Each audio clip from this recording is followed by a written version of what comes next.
Assalamualaikum warahmatullahi wabarakatuh. Perkenalkan, nama saya Zeza Fanazihah dari kelas 11 IPS 3. Kali ini saya ingin menjelaskan tentang peristiwa Rengas Dengklok dan perumusan teks proklamasi.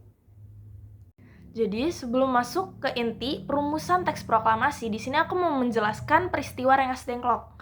Apa sih peristiwa Rengas Dengklok? Peristiwa Rengas Dengklok adalah peristiwa dimulai dari penculikan yang dilakukan oleh sejumlah pemuda, yaitu Soekarni Wikana dan Khairul Saleh dari Perkumpulan Menteng 31 pada tanggal 16 Agustus 1945 pukul 3 waktu Indonesia Barat. Kemudian, Soekarno dan Soeharto dibawa ke Rengas Dengklok yang berada di Karawang untuk kemudian didesak agar mempercepat proklamasi kemerdekaan Republik Indonesia.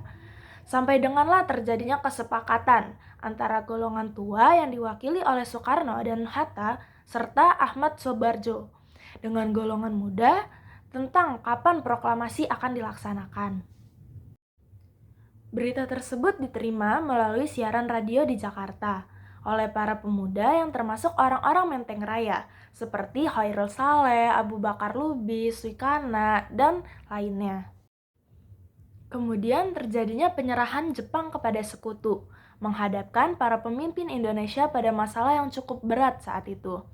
Indonesia mengalami kekosongan kekuasaan atau yang disebut vacuum of power. Adanya kekosongan kekuasaan menyebabkan munculnya konflik antara golongan muda dan golongan tua mengenai masalah kemerdekaan. Setelah peristiwa Rengas Dengklok, masuklah ke peristiwa perumusan teks proklamasi. Rombongan Soekarno-Hatta tiba di Jakarta pada tanggal 16 Agustus 1945 pada pukul 11 malam. Setelah itu, Hatta meminta Ahmad Soebardjo untuk menelpon Hotel Des Indes untuk tempat diadakannya rapat. Namun ditolak. Melalui Ahmad Soebardjo, Laksamana Tadasi Maeda menawarkan rumahnya yang berada di Myokodori sebagai tempat yang aman untuk menyusun naskah proklamasi kemerdekaan. Dan berikut ini merupakan tokoh-tokoh yang terlibat dalam perumusan teks proklamasi. Yang pertama ada Insinyur Soekarno, yang bertugas untuk memegang pena dan kertas kemudian menuliskan naskah. Yang kedua ada Dr. Andes Muhammad Hatta, yang bertugas untuk menyampaikan kalimat pertama yang berisi "Kami, bangsa Indonesia, dengan ini menyatakan kemerdekaan Indonesia." Dan yang terakhir ada Ahmad Soebardjo, menyampaikan kalimat kedua yang berbunyi, "Hal-hal kekuasaan dan lain-lain diselenggarakan dengan cara seksama dan dalam tempo yang sesingkat-singkatnya." Jadi di belakang ini merupakan salah satu bentuk monumen Tugu Proklamasi.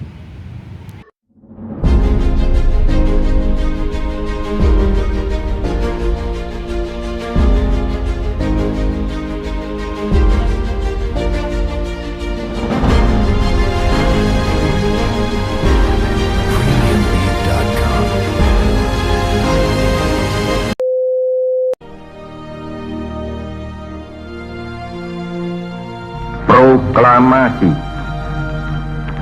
Kami, bangsa Indonesia, dengan ini menyatakan kemerdekaan Indonesia.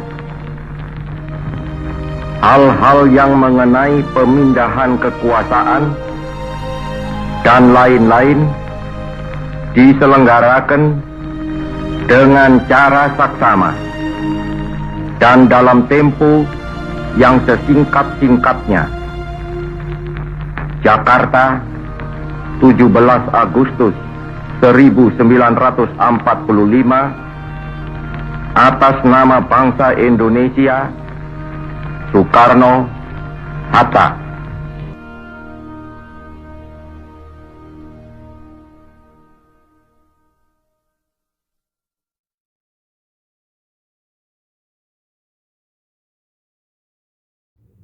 Sekian materi yang bisa saya sampaikan, kurang lebihnya mohon maaf. Wassalamualaikum warahmatullahi wabarakatuh.